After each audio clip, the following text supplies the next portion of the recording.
Hello दोस्तों, स्वागत है आपका अपने यूट्यूब चैनल पे। और पिछले वीडियो में हमने देखा था कि स्मृति की क्या होती है, स्मृति की अर्थ, एक स्मृति की परिभाषा देखी थी। और उसी को कंटिन्यू करते हुए आज हम स्मृति के अंग देखेंगे कि स्मृति के अंग क्या होते हैं, विशेषताएं देखेंगे। चलिए शुरू करते हैं। शुरू करने से पहले अगर आपने हमारे चैनल को अभी तक सब्सक्राइब नहीं किया है तो चैनल को सब्सक्राइब कर लीजिए और उसके बगल में जो बेल आइकन है उसे भी दबा दीजिएगा ताकि आपको हमारे सारे वीडियोस के नोटिफिकेशन मिलते रहें। और जब भी मैं वीडियो डालूंगा तो आपको एक मैसेज मिल जाएगा कि मेरा वीडियो पोस्ट हुआ है, तो आप उस वीडियो को सबसे पहले देख पाएंगे, उसका लाभ उठा पाएंगे। तो चलिए शुरू करते हैं। तो स्मृति के अंग, फैक्टर ऑफ मेमोरी। स्मृति एक जटिल मानसिक प्रक्रिया है। वुडवर्थ के अनुसार स्मृति प्रक्रिया के निम्नलिखित 4 अंग या पद होते हैं। पहला है सीखना या अधिगम, जिसे लर्निंग कहते हैं। दूसरा है धारण, जिसे रिटेंशन कहते हैं। तीसरा है पुनः स्मरण, जिसे रिकॉल कहते हैं। और चौथा है पहचान, यानी कि रिकॉग्नाइजेशन। तो ये 4 फैक्टर्स हैं, 4 अंग हैं स्मृति के। जिस तरह से शरीर अलग अलग अंगों से मिलकर बना होता है, उसी तरह स्मृति भी इन 4 चीज़ों से मिलकर बनी है। तो स्मृति के ये 4 अंग हैं, पार्ट्स हैं, फैक्टर्स हैं। तो चलिए देखते हैं। पहला है हमारा सीखना या अधिगम, यानी कि लर्निंग। स्मृति का पहला अंग है सीखना। हम जिस बात को याद रखना चाहते हैं, हमें उसे सर्वप्रथम सीखना पड़ता है। बहुत सीधी सी बात है दोस्तों कि हम जिस चीज़ को याद रखना चाहते हैं, जैसे कि अगर हम किसी एग्ज़ाम में बैठे हैं और हमने पढ़ाई की है और हम चाहते हैं कि हम जो हमने पढ़ाई की है वो हमें याद रहे, तो इसके लिए हम उस चीज़ को बढ़िया से पढ़ेंगे और उसको सीखेंगे, तभी वो चीज़ हमें एग्ज़ाम में दोबारा याद आएगी। तो ये स्मृति का पहला अंग है, सीखना। दूसरा अंग क्या है हमारा? धारण, यानी कि रिटेंशन। स्मृति का दूसरा अंग है धारण। धारण का तात्पर्य है कि सीखी हुई बात को मस्तिष्क में संचित करना, यानी कि स्टोर करना। जैसे कि हम कपड़े धारण करते हैं, वैसे ही हम अपनी रोज़मर्रा की ज़िंदगी में जितनी भी चीज़ें सीखते हैं, हम उन्हें मस्तिष्क में धारण करते हैं, यानी कि स्टोर करते हैं। कोई भी हमारा अनुभव हुआ, किसी भी हम चीज़ को पढ़ते हैं, तो उसे हम अपने शरीर में, अपने मस्तिष्क में बैठाने की कोशिश करते हैं, धारण करने की कोशिश करते हैं। तो ये जो धारण होता है, ये स्मृति का दूसरा अंग है। तीसरा अंग क्या है? तीसरा है पुनः स्मरण, यानी कि रिकॉल। स्मृति का तीसरा अंग है पुनः स्मरण। पुनः स्मरण का तात्पर्य है सीखी हुई बात को अचेतन मन से चेतन मन में लाना। अब अचेतन मन से चेतन मन क्या होता है? तो अचेतन मन मतलब कि जो मन जहाँ पे चीज़ें सक्रिय रूप में नहीं रहती हैं। अचेतन मन वह होता है जहाँ पे चीज़ें सक्रिय रूप में नहीं रहती हैं। उदाहरण के लिए, जैसे कि आपके दिमाग में बहुत सारी चीज़ें होती हैं, तो ज़रूरी तो नहीं है कि सब चीज़ें आप हर समय उपयोग करें। आवश्यकता के अनुसार हम, परिस्थिति के अनुसार हम अपनी बातों का प्रयोग करते हैं। जैसी परिस्थिति होती है उस तरह से हम अपने दिमाग को बताते हैं कि हमें इस चीज़ की ज़रूरत है और दिमाग हमें वो चीज़ देता है।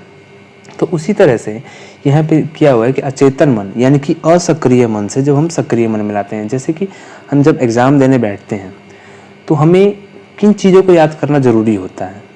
ऐसा तो है नहीं कि एग्ज़ाम में बैठ के हम ये सोचेंगे कि कैसे खेलना है, कैसे आज क्या करना है आज पूरे दिन, ये तो सोचेंगे नहीं।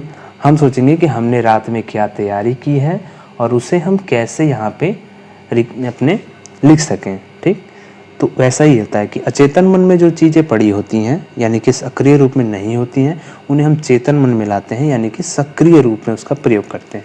तो इस तरह से पुनः स्मरण इसे कहते हैं कि दोबारा से याद करना। अचेतन मन में चीज़ें जो पड़ी हुई हैं उन्हें चेतन मन में लाना, जो चीज़ें सक्रिय रूप में नहीं है उसे सक्रिय रूप में लाना। ठीक है। तो और चौथी जो पहचान होती है वो होती है रिकॉग्नाइजेशन, यानी कि पहचान। तो स्मृति का चौथा अंग है पहचान, रिकॉग्नाइज करना। तो स्मृति का चौथा अंग है पहचान। पहचान का तात्पर्य होता है वर्तमान काल में उस बात से परिचित होना जिससे कि अतीत काल में परिचित हो चुके हैं।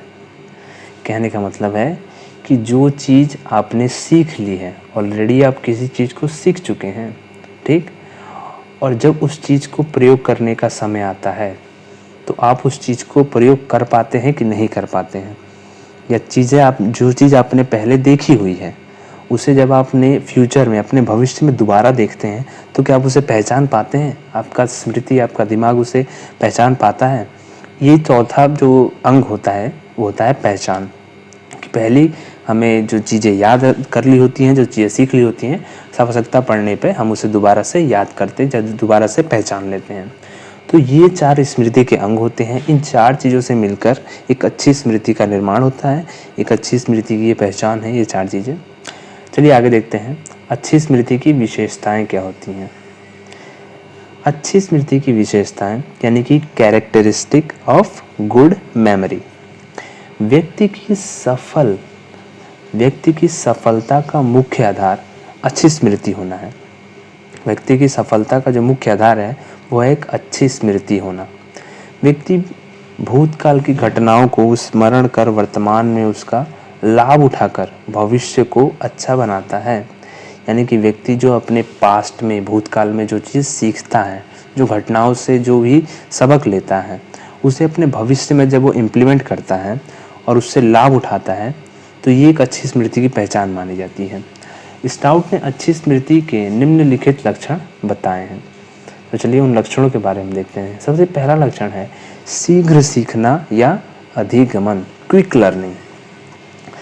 क्विक लर्निंग अच्छी स्मृति की पहली विशेषता है शीघ्र सीखना या याद होना। जो बालक या व्यक्ति किसी बात को एक बार पढ़कर या सुनकर सीख जाता है या याद कर लेता है, उसकी स्मृति अच्छी होती है। आपने अक्सर देखा होगा कि एक क्लास में बैठे हुए हर बच्चे का दिमाग सेम नहीं होता है। कुछ बच्चे चीज़ों को जल्दी सीख लेते हैं, कुछ देर से सीखते हैं और कुछ पे हमें बहुत ज़्यादा मेहनत करनी पड़ती है। कुछ बच्चों को आप एक सवाल बताएंगे तो वो तुरंत सीख जाएंगे, उसके आधार पर वो 4 सवाल आगे के लगा लेंगे। और कुछ बच्चों को हर सवाल पर्टिकुलरली अलग अलग बताना पड़ता है। तो यही होता है एक अच्छी स्मृति की पहचान कि एक जो अच्छी स्मृति वाला बालक होगा वो चीज़ों को जल्दी सीख लेगा, एक बार बताने पे सीख जाएगा। तो यही स्मृति की पहली विशेषता है शीघ्र सीखना, यानी कि जल्दी सीखना, क्विक लर्निंग। दूसरी विशेषता क्या है? उत्तम धारण शक्ति, गुड रिटेंशन। अभी उत्तम धारण शक्ति क्या होती है? अच्छी स्मृति की दूसरी विशेषता है बिना दोहराए किसी बात या विषय को अधिक दिन याद रखना। जो बालक या व्यक्ति किसी सीखी हुई या याद की हुई बात को जितने अधिक दिनों तक स्मरण रख सकता है उसकी स्मृति उतनी अच्छी होती है। यानी कि आज जो आपने बात पढ़ी उसे आप कितने दिन तक अपने दिमाग में रखते हैं, ये एक अच्छी स्मृति की पहचान होती है। कुछ लोग बहुत जल्दी भूल जाते हैं, कुछ लोग किसी एक चीज़ को देख लेते हैं, उसको बहुत ज़्यादा दिनों तक याद रख सकते हैं। जैसे कि हम रिपीट करते हैं किसी चीज़ को, उसको हम कितने दिन तक अपने दिमाग में रख सकते हैं, ये अच्छी स्मृति की पहचान होती है। मतलब ज़्यादा से ज़्यादा हम अपने दिमाग में किस चीज़ को याद रखें, ये एक अच्छी स्मृति की पहचान होती है। तीसरा होता है शीघ्र पुनः स्मरण, यानी कि क्विक रिकॉल। अब क्विक रिकॉल क्या होता है? अच्छी स्मृति का तीसरा गुण है शीघ्र पुनः स्मरण। जिस बालक या व्यक्ति को किसी सीखी हुई या याद की हुई बात शीघ्र याद आ जाती है उसकी स्मृति अच्छी होती है। यानी कि हमने कोई चीज़ सीखी है, पढ़ी है और हम उसे फट से याद कर लेते हैं, ये एक अच्छी स्मृति की पहचान मानी जाती है, विशेषता होती है। जैसे कि हम एग्ज़ाम देने बैठे हैं और हमने रात में क्या पढ़ा ये हमें याद ही ना आए तो हमारी स्मृति अच्छी नहीं मानी जाएगी। मगर अगर हमें अपनी सारी पढ़ी हुई चीज़ें याद रहती हैं तो ये एक अच्छी स्मृति की पहचान होती है। जैसे कि बहुत से बच्चे होते हैं वो पढ़ते तो बहुत हैं मगर उन्हें चीज़ें एग्ज़ाम में याद नहीं रहती है। इसका मेन कारण होता है प्रेशर दिमाग पे जो उनके बना रहता है हमेशा। तो प्रेशर में नहीं होना चाहिए। तो अच्छी स्मृति की ये पहचान होती है कि बहुत जल्दी रिकॉल कर लेती है, बहुत जल्दी पहचान लेती है, बहुत जल्दी हर चीज़ों को शीघ्र याद आ जाती हैं चीज़ें जो पढ़ी होती हैं। तो जब देखते हैं चौथी विशेषता क्या होती है। चौथी विशेषता होती है शीघ्र एवं स्पष्ट पहचान। शीघ्र एवं स्पष्ट पहचान, क्विक एंड एक्यूरेट रिकॉग्नाइजेशन। एकदम अच्छी स्मृति की चौथी विशेषता है शीघ्र एवं स्पष्ट पहचान। अच्छी स्मृति के लिए पुनः स्मरण ही नहीं वरन किसी बात को शीघ्र और स्पष्ट रूप से पहचानना भी आवश्यक होता है। यानी कि एकदम स्पष्ट पहचान। अटके ना बालक, उसको अपनी बात पे एकदम भरोसा हो, विश्वास हो कि मैं जो कह रहा हूँ वो सही कह रहा हूँ, उसको अपनी स्मृति पे भरोसा हो। जब तक पुनः स्मरण की हुई बातों या विचारों को शीघ्र एवं स्पष्ट पहचान नहीं लेते, तब तक यह कार्य में सफलता नहीं मिल पाती। तो ये एक स्मृति की पहचान होती है, अच्छी स्मृति की। चलिए देखते हैं हम अपना अगला पॉइंट। 5वां पॉइंट है अनावश्यक बातों का विस्मरण, फॉरगेटिंग ऑफ मीनिंगलेस थिंग्स। ठीक, एक अच्छी स्मृति की पांचवी विशेषता है अनावश्यक या व्यर्थ की बातों को भूल जाना। जो बालक या व्यक्ति व्यर्थ की बातों को भूल जाता है और उपयोगी बातों को याद रखता है, उसकी स्मृति अच्छी समझी जाती है। बहुत से बच्चों में यह देखा जाता है कि वो एक ही चीज़ को लेकर बहुत ही परेशान रहते हैं, वे भूल नहीं पाते उन चीज़ों को। ये एक अच्छी स्मृति की पहचान नहीं होती। एक अच्छी स्मृति की पहचान ये है, विशेषता ये है कि वह अनावश्यक बातों को भूल जाए, जो मीनिंगलेस चीज़ें हैं, जो काम की नहीं है, उन्हें भूल जाए, क्योंकि व्यर्थ का भार ढोने से कोई फ़ायदा नहीं होता है। तो जितना भी व्यर्थ सी चीज़ें हैं उन्हें हम अपने दिमाग से निकाल दें, ये एक अच्छी स्मृति की पहचान है।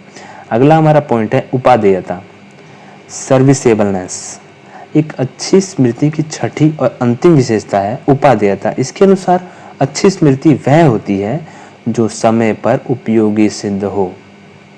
यानी कि समय पड़ने पर अगर आपकी दिमाग आपका साथ देता है तो वह एक अच्छी स्मृति की विशेषता है। जैसे कि एग्ज़ाम में हमें हर चीज़ याद आ जाए, इससे अच्छी बात क्या हो सकती है। तो आप कहते हैं कि हमें अपने दिमाग पे भरोसा है, क्योंकि हमें एग्ज़ाम में हम जितना पढ़ के जाते हैं उतना हमें याद रहता है। तो ये एक अच्छी स्मृति की पहचान मानी जाती है कि आज जो अच्छी स्मृति होती है वो समय पे उपयोगी सिद्ध होती है। ठीक है, तो ये था आज का वीडियो जिसमें हमने स्मृति के बारे में देखा, स्मृति की विशेषताएं देखी और स्मृति की जो अंग होते हैं वो देखे। स्मृति के 4 अंग हमने देखा, सीखना, धारण करना, पुनः स्मरण, पहचान और स्मृति की विशेषताएं देखी। तो ये क्वेश्चन पूछे जा सकते हैं। बहुत ही अच्छा आज का वीडियो। अगर आपको लगा तो वीडियो को लाइक ज़रूर कर दीजिएगा, चैनल को सब्सक्राइब कर दीजिएगा और अगर आपकी कोई क्वेरी है तो आप कमेंट में उसे बता सकते हैं। और थैंक्स लॉट फॉर वॉचिंग दोस्तों। Bye bye, stay home, stay safe.